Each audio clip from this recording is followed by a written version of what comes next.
السلام علیکم ورحمۃ اللہ وبرکاتہ۔ علامہ عطاء اللہ بنیالوی حفظہ اللہ تعالیٰ کا عظمت صحابہ پر قیمتی جملہ۔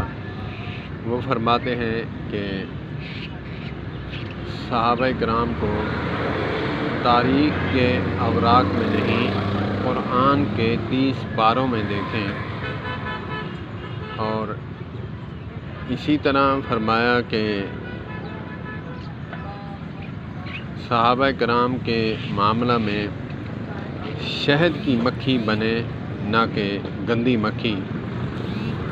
تو وہ فرماتے ہیں کہ شہد کی مکھی کا ذکر قرآن پاک میں ہے، اور بے عینی مکھی کا ذکر جو ہے اگرچہ ہوگا مگر وہ بیٹھتی گند اور ٹٹی پر ہے۔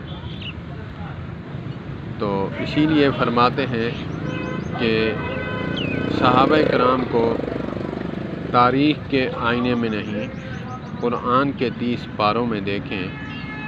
اللہ پاک ہمیں شہد کی مکھی بن کر صحابہ کرام کے ساتھ ٹوٹ کے محبت کرنے کی توفیق عطا فرمائے، اور اللہ پاک ہمیں صحابہ کرام کی عظمت، رفعت، بلندی اور شان عظمت بیان کرنے کی توفیق عطا فرمائے، اور صحابہ والا عمل ہمیں نصیب فرمائے۔ والسلام علیکم ورحمۃ اللہ۔